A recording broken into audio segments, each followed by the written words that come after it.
حسین رضی اللہ عنہ کی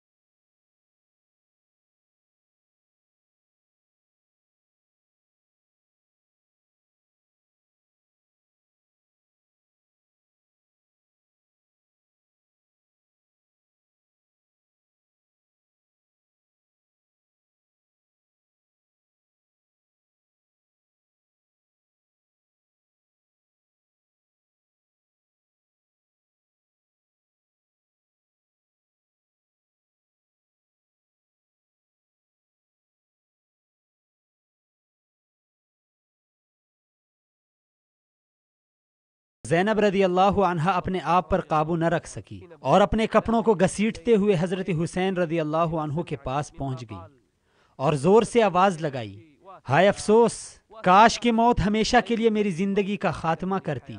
میری ماں فاطمہ فوت ہوئی، میرا والد علی فوت ہوا، میرا بھائی حسن فوت ہوا۔ اے خدا، اے ماضی و حال کے وارث۔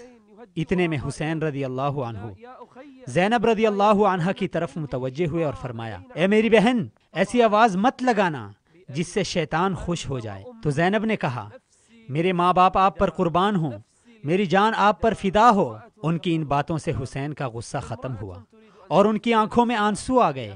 پھر آپ رضی اللہ عنہ نے فرمایا، کاش آج کی رات پرندوں کو چھوڑ دیا جاتا کہ وہ سو جاتے۔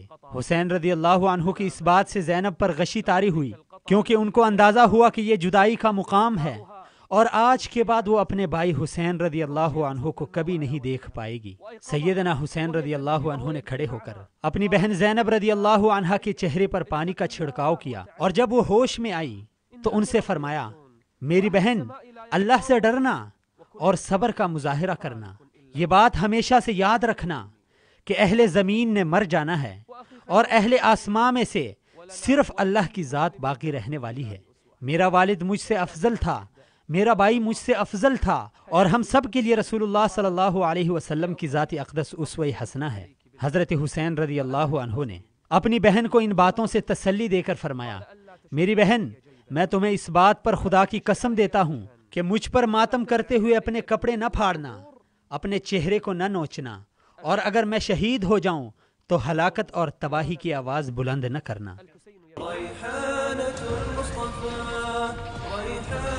وبعد ان تقابل الفريقان بدأت المعركة۔ فریقین کے مد مقابل ہونے کے بعد مارکا شروع ہوا۔ لوگ ایک دوسرے پر نیزے پھینکتے رہے، تیر مارتے رہے۔ حضرت حسین رضی اللہ تعالی عنہ کے ساتھیوں نے خوب جان لڑائی۔ حر بن یزید تمیمی نے ابن زیاد کے لشکر پر دھاوا بول دیا اور ان میں سے 2 افراد کو قتل کیا۔ اس کے بعد ان کو بھی قتل کیا گیا، رحمہ اللہ تعالی رحمتا واسعہ۔ سیدنا حسین رضی اللہ عنہ کے بیٹے علی بن حسین دوران جنگ اپنی تلوار ہلاتے اور یہ شعر پڑھتے ہوئے میدان میں آئے، میں علی حسین بن علی کا بیٹا ہوں، رب کعبہ کی قسم ہم نبی کے زیادہ قریبی ہیں۔ اس دوران ایک نیزہ آ کر ان کو لگا جس کے باعث وہ بھی شہید ہو گئے، رحمہ اللہ تعالی۔ پھر ایک تیر آ کر سیدنا حسین کے چھوٹے بیٹے کو لگا جس کے سبب وہ خون آلود ہو گئے۔ اپنا خون صاف کرتے ہوئے بولے، اے اللہ، ہمارے اور ہماری قوم کے درمیان فیصلہ فرما۔ ان لوگوں نے ہم کو بلایا کہ ہم آپ کی مدد کریں گے اور اب یہی لوگ ہم سے لڑ رہے ہیں۔ حسین رضی اللہ تعالی عنہ کے بھائی ابو بکر بن علی میدان میں اترے اور ساتھ ساتھ ہی اشعار پڑھ رہے تھے، حسین نبی مرسل کا بیٹا ہے، اس کا دفاع ہم اپنی تیز تلواروں سے کریں گے، میں اپنی جان اپنے عظیم بھائی پر قربان کروں گا۔ دونوں فریق برابر نہیں تھے، اس لیے حسین رضی اللہ عنہ کے ساتھیوں کو اندازہ ہو گیا کہ اس بڑے لشکر سے لڑائی کرنا ان کی طاقت سے ماوراء ہے، اس لیے انہوں نے ایک ہی فیصلہ کر لیا، اور وہ فیصلہ تھا حسین کے دفاع میں جان کا نذرانہ پیش کرنا۔ اس طرح وہ ایک ایک کر کے حضرت حسین کے سامنے شہید ہونے لگے، یکے بعد دیگرے میدان میں اپنی جان کا نذرانہ پیش کرنے لگے۔ ان کے جسم اور اس سے رستا ہوا تازہ لہو تو زمین پر گر رہا تھا، لیکن ان کی روحیں بلند و بالا مقام تک پہنچ رہی تھیں۔ کون سا بلند و بالا مقام؟ جنت کا مقام، نعمتوں والے باغات کا مقام، اپنے رب کے دیدار کا مقام۔ ابو بکر بن علی آئے، ان کو شہید کر دیا گیا۔ عثمان بن علی آئے، ان کو بھی شہید کر دیا گیا۔ جعفر اور عباس آئے، ان کو بھی شہید کر دیا گیا۔ الغرض سب کے سب اپنے پیارے حسین کا دفاع کرتے کرتے جام شہادت نوش کر گئے۔ سب کے سب نے سیدنا حسین رضی اللہ تعالی عنہ کے ساتھ کیا ہوا وعدہ پورا کر دیا جو انہوں نے ان الفاظ میں کیا تھا: ہم تمہارے دفاع میں اپنی جانیں، اپنے مال، اپنے اہل و عیال کو قربان کریں گے، اور ہم آپ کے ساتھ مل کر لڑتے رہیں گے یہاں تک کہ کوئی فیصلہ ہو جائے، کیونکہ تمہارے بعد زندگی بیکار اور بے معنی ہے۔ اشتد القتال، اصحاب الحسین یقاتلون قتالا شرسا۔ فریقین کے درمیان گھمسان کی لڑائی شروع ہو گئی، لیکن سیدنا حسین رضی اللہ عنہ کے ساتھیوں کو زندگی کی کوئی امید باقی نہیں تھی، اس لیے وہ دل و جان سے لڑ رہے تھے۔ حسن رضی اللہ عنہ کے بیٹے ابو بکر، عمر اور طلحہ آگے بڑھے اور اپنے چچا کا دفاع کرتے کرتے شہید ہو گئے۔ سیدنا حسین رضی اللہ عنہ کے بیٹے علی اکبر، عبداللہ اور عمر آگے بڑھے اور اپنے بابا کے سامنے ڈال بن کر لڑتے لڑتے شہید ہو گئے۔ سیدنا عقیل رضی اللہ عنہ کے بیٹے عبداللہ ابن جعفر رضی اللہ عنہ کی اولاد سب کے سب اپنے پیارے حسین کا دفاع کرتے جام شہادت نوش کر گئے۔ سب نے شہادت کا عظیم رتبہ حاصل کر لیا، جن میں سے کوئی نہ بچا سوائے حسین رضی اللہ عنہ کے۔ حضرت حسین رضی اللہ عنہ نے اپنے باقی ماندہ اہل و عیال کو جمع کیا اور ان کو اس بات کی یقین دہانی کرائی کہ غم کا اظہار کرتے ہوئے کوئی اپنے کپڑے نہ پھاڑے، کوئی اپنے چہرے کو نہ نوچے اور ہلاکت اور جدائی کا واویلا نہ کرے۔ جب آپ رضی اللہ عنہ نے یہ باتیں کی تو آپ رضی اللہ عنہ کی بیٹی سکینہ رونے لگی۔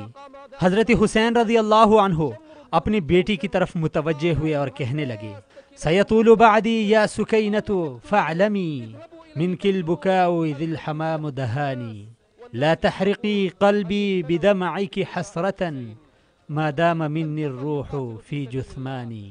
سیدنا حسین رضی اللہ عنہ سارا دن اسی جگہ پر رہے۔ جو بھی آپ رضی اللہ عنہ کو قتل کرنے کے لیے آتا واپس چلا جاتا، کیونکہ کوئی بھی آپ رضی اللہ عنہ کو قتل کر کے اپنے آپ کو آزمائش میں نہیں ڈالنا چاہتا تھا۔ معاملہ اسی طرح چلتا رہا، حتیٰ کہ شمر بن ذی الجوشن آیا اور آ کر یہ بدبخت لوگوں میں زور سے چلاتے ہوئے کہنے لگا: ہلاکت ہو تمہارے لیے، تمہاری مائیں تم کو گم پائیں، گھیر لو اس کو اور قتل کر دو۔ لوگ جمع ہوئے اور حضرت حسین رضی اللہ عنہ کو گھیر لیا۔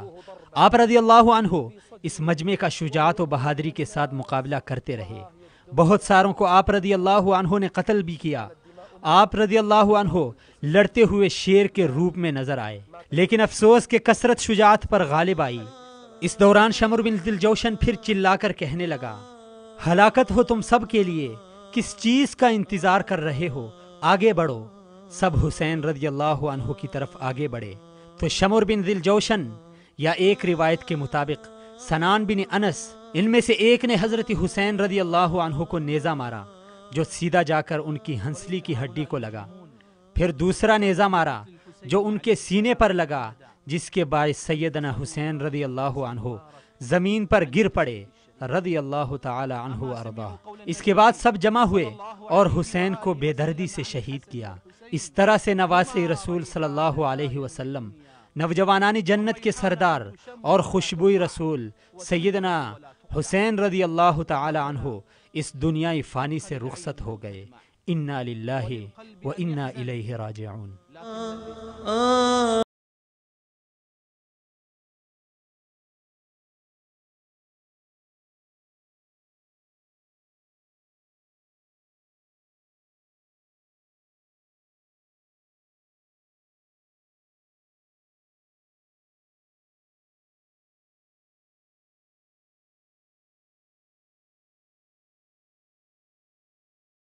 کہ یہ بدبخت سیدنا حسین رضی اللہ عنہ کے قتل پر ہی اکتفا کرتے، لیکن ایسا نہیں تھا، بلکہ انہوں نے حضرت حسین کو قتل کیا اور اس کے بعد آپ کے سر مبارک کو بھی ان کے جسم مبارک سے جدا کر دیا۔ کیا حسین کے ساتھ ایسا سلوک ہونا چاہیے تھا؟ کیا ان ظالموں کو یہ پتہ نہیں تھا کہ رسول اللہ صلی اللہ علیہ وسلم نے حسن و حسین کے بارے میں فرمایا تھا: حسن اور حسین دنیا میں میری خوشبو ہیں؟ کیا ان سفاق قاتلوں کو یہ معلوم نہیں تھا کہ پھول اور خوشبو کو سونگا جاتا ہے، اسے توڑا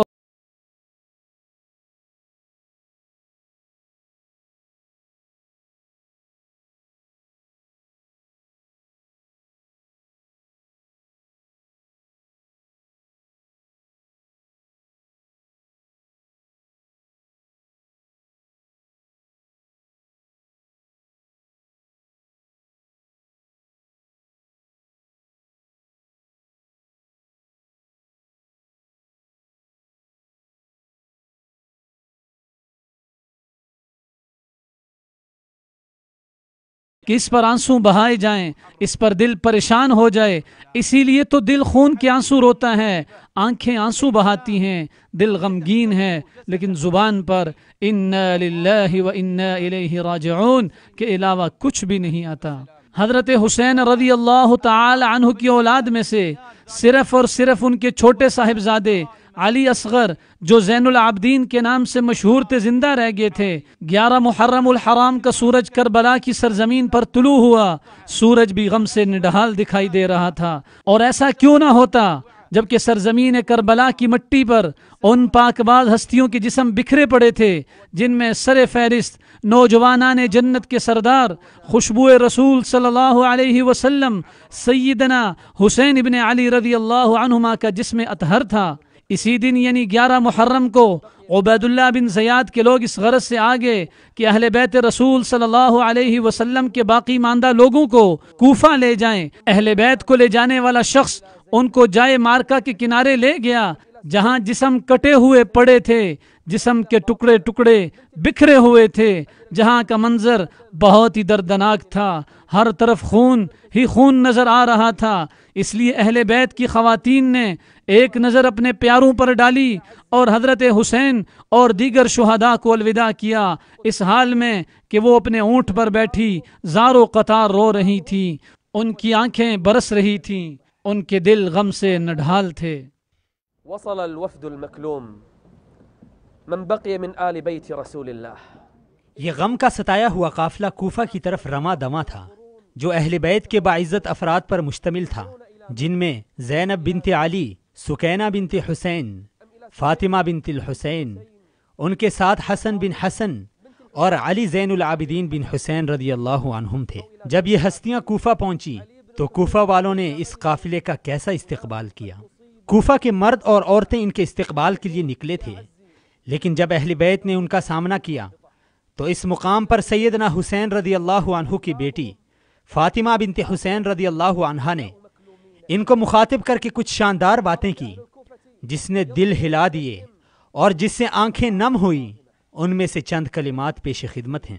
اے اہل کوفہ، اے مکر و فریب، دھوکے اور تکبر والو، بے شک ہم اہل بیت کو اللہ نے تمہاری وجہ سے آزمائش میں ڈالا اور تم کو ہماری وجہ سے، ہماری آزمائش کو اللہ نے ہمارے لیے باعث اجر بنایا. اور ظالموں پر اللہ کی لعنت ہو، ہلاکت ہے تمہارے لیے. کیا تم جانتے ہو کہ تم میں سے کن ہاتھوں نے ہم کو نیزے مارے، کس نفس نے تم کو ہمارے خلاف لڑنے پر ابھارا، کن پاؤں سے تم چل کر ہم سے لڑنے آئے تھے. اللہ کی قسم تمہارے دل پتھر بن چکے ہیں، تمہارے دلوں پر مہر لگ چکی ہے، تمہاری آنکھوں اور تمہارے کانوں پر مہر لگ چکی ہے. شیطان نے یہ سب کچھ تمہارے لیے مزین کر دیا ہے اور تمہارے دلوں میں امید ڈال دی ہے. اہل کوفہ تمہارے لیے ہلاکت ہو. ان باتوں کو سن کر اہل کوفہ رونے لگے، جزع و فضع اور ماتم میں بے حد مبالغہ کیا جب ان کو اپنی خیانت اور اپنے دھوکے کا احساس ہو گیا جو انہوں نے نواسے رسول صلی اللہ علیہ وسلم کے ساتھ کیا تھا. لیکن اب کس بات پر رونا، اور اب رونے کا کیا فائدہ؟ اہل کوفہ کی یہ حالت دیکھ کر علی زین العابدین بھی حیران و پریشان ہو کر کہنے لگے، یہ لوگ ہماری وجہ سے رو رہے ہیں تو پھر ہمیں قتل کس نے کیا ہے؟ انہم اہل الکوفۃ وغدرہم. وحمل رأس الإمام الحسين عليه السلام إلى مجلس عبید اللہ بن زیاد. سیدنا حسین رضی اللہ تعالی عنہ کا سر مجرم خدا عبید اللہ بن زیاد کے پاس لایا گیا. جب اس کے پاس پہنچ گیا تو ظالم نے ایک چھڑی کے ساتھ اس مبارک سر کو مارنا شروع کیا. چھڑی کو آپ رضی اللہ تعالی عنہ کے مبارک منہ میں ڈالا اور کہنے لگا کتنا خوبصورت مکھڑا ہے. اس دوران صحابی رسول انس بن مالک رضی اللہ تعالی عنہ بھی بیٹھے رونے لگے۔ عبیداللہ بن زیاد نے ان سے کہا کیا ہوا، تم کیوں رو رہے ہو؟ سیدنا انس بن مالک رضی اللہ تعالی عنہ اس کے پاس سے اٹھے جو اس وقت بڑھاپے کی عمر میں تھے۔ اٹھتے ہی انہوں نے کہا اللہ کی قسم تم بہت برا کر رہے ہو، اپنی ناپاک چھڑی اس مبارک چہرے سے اٹھاؤ جس جگہ تم نے چھڑی رکھی ہے۔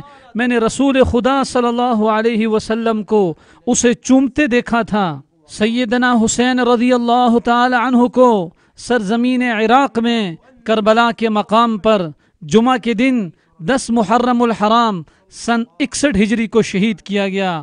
آپ کی عمر اس وقت 58 سال تھی۔ مشہور تابعی ابراہیم نخعی بیان کرتے ہیں کہ اگر میں ان بچوں کا قافلہ کوفہ پہنچ گیا اور ابن زیاد کے پاس داخل کیا گیا تو سب سے پہلے زینب بنت فاطمہ رضی اللہ عنہا داخل ہوئیں۔ ابن زیاد نے ان کے بارے کہا یہ کون ہے؟ کسی نے جواب دیا یہ زینب بنت فاطمہ رضی اللہ عنہا ہے۔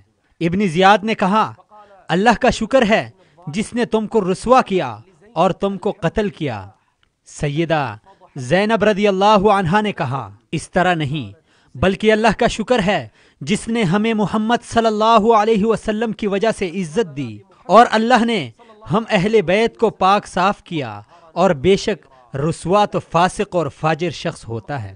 ابن زیاد نے کہا اللہ نے جو تم اہل بیت کے ساتھ کیا اس کے بارے میں تمہارا کیا خیال ہے؟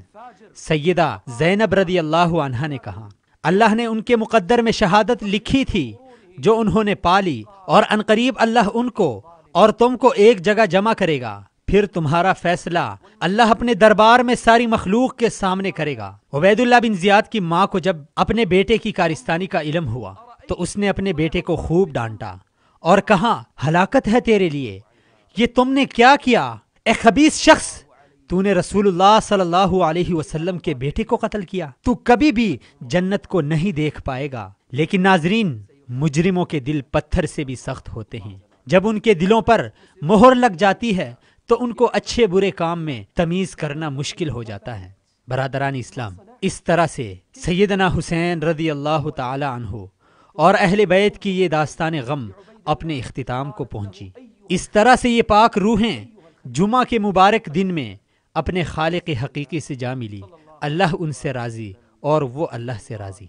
شیخ الاسلام امام ابن تیمیہ رحمہ اللہ فرماتے ہیں اللہ تعالیٰ نے حضرت حسین رضی اللہ تعالی عنہ کو جمعہ کے دن شہادت سے عزت دی اور ان لوگوں کو رسوا کیا جنہوں نے آپ رضی اللہ عنہ کو شہید کیا، یا آپ رضی اللہ عنہ کی شہادت میں دوسروں کا ساتھ دیا، یا جو لوگ آپ رضی اللہ عنہ کی شہادت پر خوش ہوئے۔ حسین رضی اللہ عنہ کے لیے آپ رضی اللہ عنہ سے پہلے شہداء میں اسوہ حسنہ تھا جو آپ رضی اللہ عنہ نے اپنایا۔ بے شک حسین رضی اللہ عنہ اور ان کے بھائی نوجوانان جنت کے سردار ہیں۔ انہوں نے اسلامی تعلیمات میں تربیت پائی تھی اور ہجرت، جہاد اور اللہ کے لیے سب سے زیادہ تکلیفیں اہل بیت نے برداشت کی۔ اللہ تعالیٰ نے ان کو شہادت کے عظیم رتبے پر فائز کر کے دنیا اور آخرت میں عزت سے نوازا۔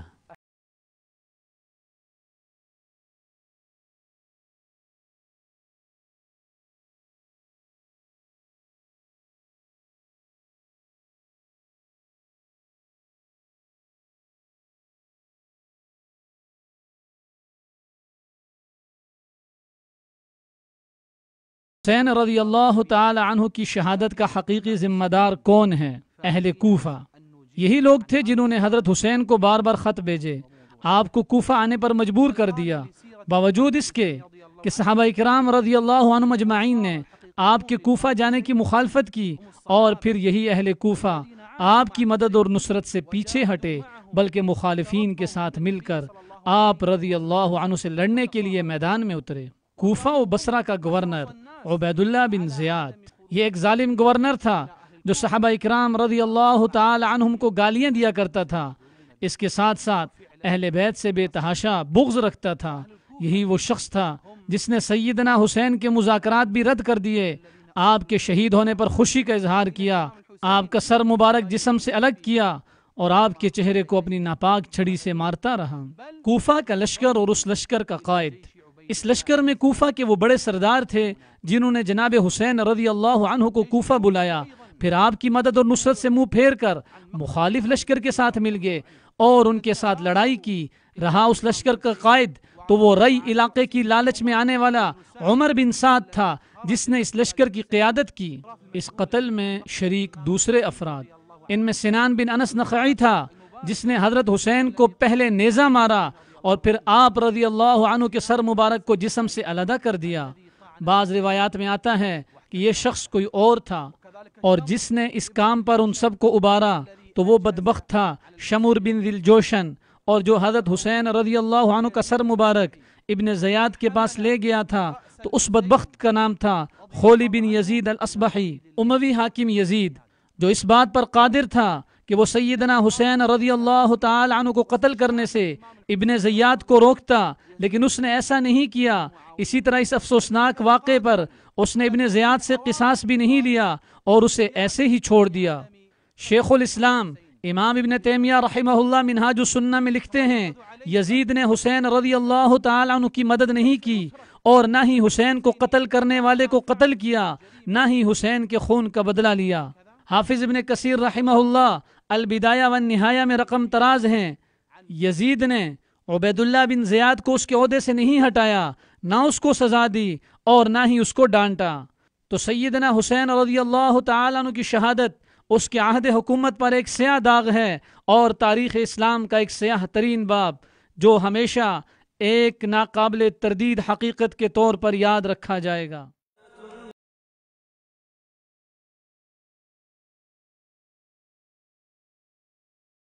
لوگ سیدنا حسین رضی اللہ عنہ کے قتل میں کسی بھی صورت میں ملوث تھے، ان کو اللہ تعالیٰ نے اس دنیا میں ہی اس جرم کی سزا کا مزہ چکھا دیا۔ امام زہری رحمہ اللہ بیان کرتے ہیں، جو لوگ حسین رضی اللہ عنہ کی شہادت میں ملوث تھے، ان میں سے ایک کو بھی اللہ تعالیٰ نے نہیں چھوڑا، یا تو وہ کسی کے ہاتھوں قتل ہوئے، یا اندھے ہو گئے، یا اللہ نے ان کے چہرے سیاہ کر دیے، یا پھر اللہ نے ان سے سلطنت چھین لی، اور اللہ تعالیٰ نے جو ان سے انتقام لیا۔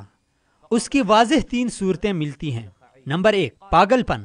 تاریخی روایات میں ذکر ہے کہ ایک مرتبہ حجاج بن یوسف نے لوگوں سے کہا، اگر کسی کا کوئی مسئلہ ہے تو بیان کرے۔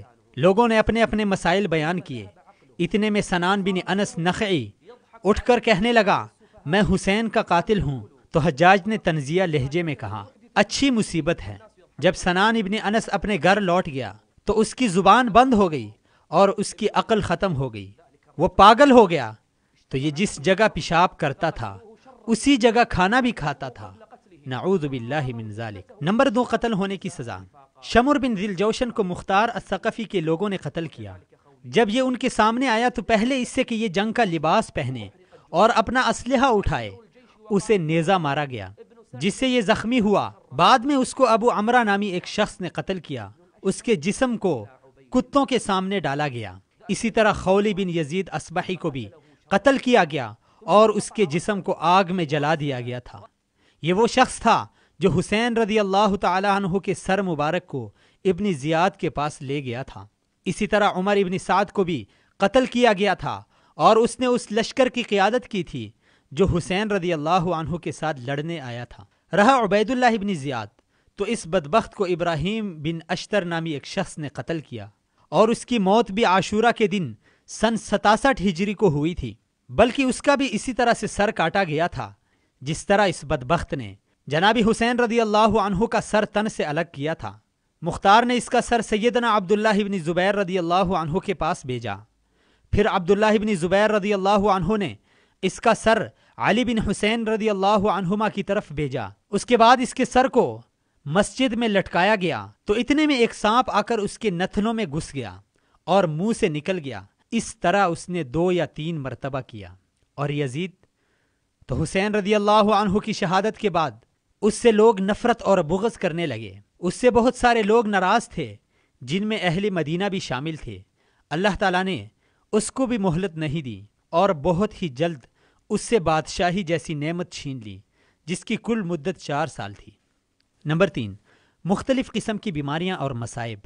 قتل حسین رضی اللہ عنہ میں شریک لوگوں کو جو اللہ نے مختلف قسم کے عذابوں سے دوچار کیا تھا، ان میں ایک یہ بھی تھا کہ اللہ تعالیٰ نے ان میں سے بہت ساروں کو مختلف قسم کی بیماریوں میں مبتلا کر دیا، جس سے وہ نشان عبرت بنے، جیسا کہ کوڑپن، خارش اور اندھے پن کی بیماریاں۔ رجا العطاردی بیان کرتے ہیں، ہمارا ایک پڑوسی تھا جو کوفہ سے آیا تھا، وہ حسین رضی اللہ عنہ کو فاسق بن فاسق کہا کرتا تھا، تو اللہ تعالیٰ نے اسے اندھا کر دیا۔ اسی طرح اعمش بیان کرتے ہیں کہ مجھے یہ بات کسی سے پہنچی ہے کہ ایک آدمی جس نے نعوذ باللہ حضرت حسین رضی اللہ عنہ کی قبر پر پیشاب کر دیا تھا، تو اللہ تعالیٰ نے اس شخص کو اور اس کے تمام گھر والوں کو پاگل پن، کوڑ پن اور خارش جیسی بیماریوں میں مبتلا کر دیا تھا۔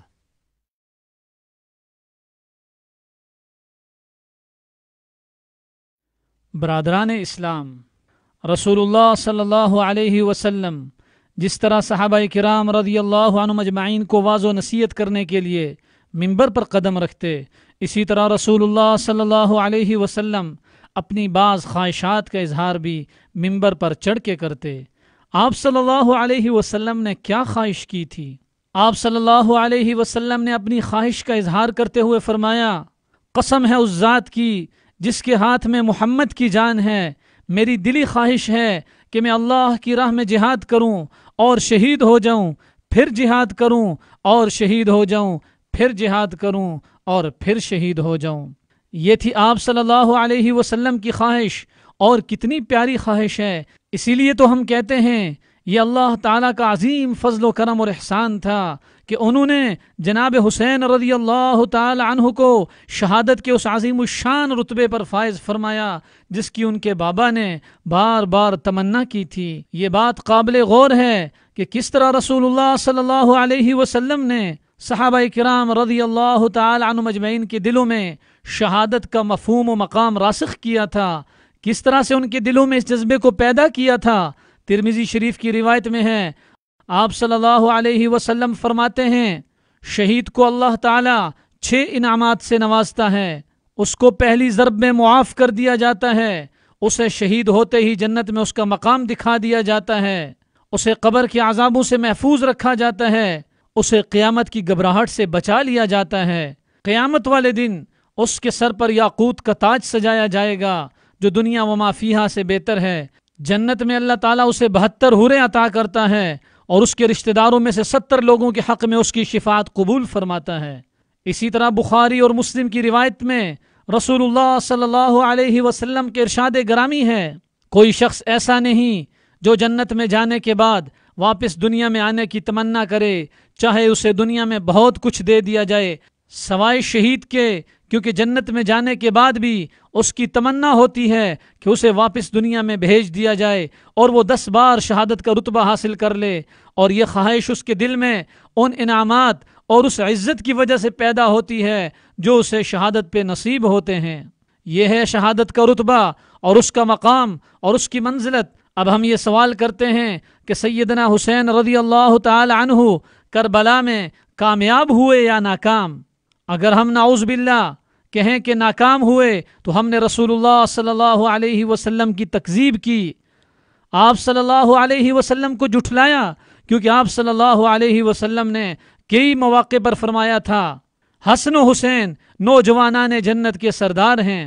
اور اگر ہم کہیں کہ حضرت حسین رضی اللہ تعالی عنہ کربلا میں کامیاب ہوئے تو پھر کامیاب و کامران شخص پر رویا نہیں جاتا، اس کی شہادت پر ماتم نہیں کیا جاتا۔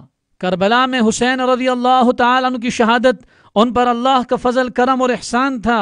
یہ اللہ تعالیٰ کی حسین کے ساتھ محبت تھی، کیونکہ اللہ کا ارادہ تھا کہ حضرت حسین رضی اللہ تعالی عنہ کے درجات کو دنیا اور آخرت میں بلند کیا جائے، ان کو اعلیٰ مقام سے نوازا جائے، جس طرح اللہ تعالیٰ نے ان کے والد سیدنا علی المرتضیٰ رضی اللہ تعالی عنہ کو اعلیٰ مقام سے نوازا تھا، اور جس طرح اللہ تعالیٰ نے عمر اور جعفر کو اعلیٰ مقام سے نوازا تھا۔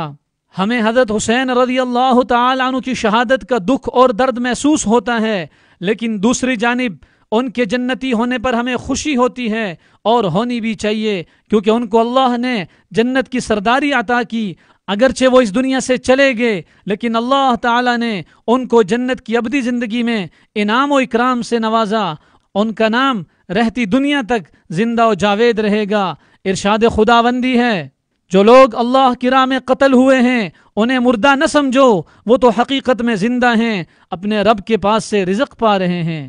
شہیدوں کا کیا حال ہوگا اس دنیا سے چلے جانے کے بعد، اس بارے میں بھی اللہ تعالیٰ اپنے قرآن میں فرماتے ہیں جو کچھ اللہ نے اپنے فضل و کرم سے انہیں دیا اس پر وہ خوش و خرم ہیں اور مطمئن ہیں کہ جو اہل ایمان ان کے پیچھے دنیا میں رہ گئے ہیں اور ابھی وہاں نہیں پہنچے ہیں، ان کے لیے بھی کسی خوف و رنج کا موقع نہیں ہے۔ وہ اللہ کے انعام اور اس کے فضل پر شادماں و فرحاں ہیں، اور ان کو معلوم ہو چکا ہے کہ اللہ مومنوں کے اجر کو ضائع نہیں کرتا۔ جی ہاں، جو ان کو اللہ تعالیٰ نے دیا ہے اس پر وہ خوش ہیں، تو پھر ہم ان کی خوشی پر ماتم کیوں کرتے ہیں؟ کیا ہم کو حسین کی خوشی پر خوش ہونا چاہیے یا اپنے آپ کو پیٹنا چاہیے؟ حسین تو ان جنتوں کے ساتھ کامیاب ہوئے جن کی لمبائی اور چوڑائی آسمانوں اور زمینوں سے بھی زیادہ ہیں، جو صرف اور صرف حسین جیسے پرہیزگاروں کے لیے تیار ہوئے ہیں، جو اب نبیوں، صدیقین، شہداء اور نیک لوگوں کے ساتھ ہیں۔ سبحان اللہ، کتنی عمدہ صحبت ہے مصیبت کے وقت میں صبر کا مظاہرہ کرنا۔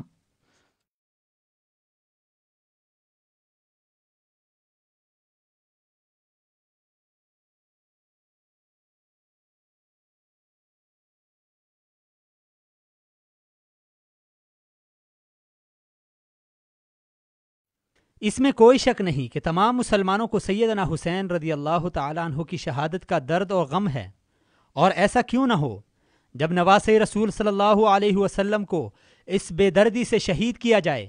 لیکن اس کے ساتھ ساتھ مسلمانوں کو دین اسلام نے ان جیسے مواقع پر صبر کا درس دیا ہے، اور اسلام نے مسلمانوں کو یہ بھی سکھا دیا ہے کہ مصیبت میں کیا کرنا ہے اور کیا پڑھنا ہے۔ مرثیے نہیں پڑھنا، نہ ہی نوحہ کرتے ہوئے خلاف دین باتیں زبان پر لانی ہے، بلکہ دین نے یہ دعا سکھائی ہے کہ مسلمان کو چاہیے کہ وہ غم اور مصیبت کے وقت یہ دعا پڑھے، انا للہ و انا الیہ راجعون، ہم سب اللہ کے پیدا کردہ ہیں اور ہم سب کو اللہ کی طرف لوٹ کر جانا ہے۔ اے اللہ، ہمیں اس مصیبت کے بدلے اجر عطا کر، اور اس مصیبت کا ہم کو نعم البدل عطا کر۔ اور اس قسم کے صبر کا مظاہرہ کرنے والوں کے بارے میں اللہ تعالیٰ کا ارشاد ہے، اور صبر کرنے والوں کو خوشخبری دیجیے، صبر کرنے والے وہ ہیں جن پر اگر کوئی مصیبت آتی ہے تو وہ یہ کہتے ہیں بے شک ہم سب اللہ کے پیدا کردہ ہیں اور ہم سب کو اللہ کی طرف لوٹ کر جانا ہے۔ یہی وہ لوگ ہیں جن پر اللہ اپنی رحمتوں کا نزول فرماتا ہے، اور یہی لوگ ہدایت یافتہ ہیں۔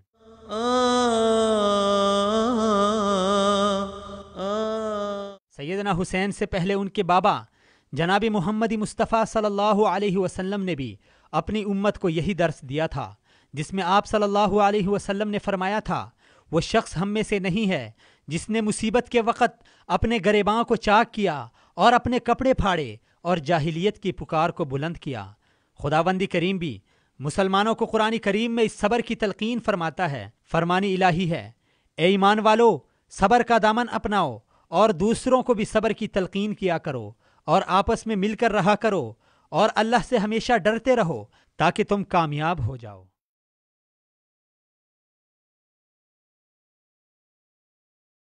حضرت حسین رضی اللہ تعالی عنہ کو اس چیز کی کوئی حاجت نہیں کہ ہم اپنے کپڑے پھاڑتے رہیں اور ان کے مرثیے پڑھتے رہیں یا ان کے غم میں قصیدے پڑھتے رہیں، بلکہ ان کی محبت کا اظہار اس میں ہے کہ ہم دل و جان سے ان کی اتباع کریں اور ان کے نقش قدم پر چلیں، اور جو بدعات اور خرافات کا ہم نے اپنی طرف سے اضافہ کیا ہے ان کو ختم کریں۔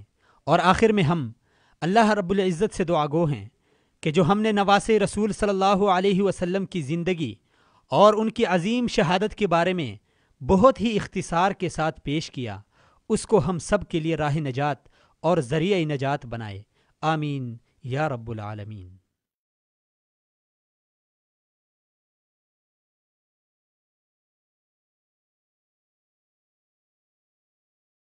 شہید کربلا حضرت حسین رضی اللہ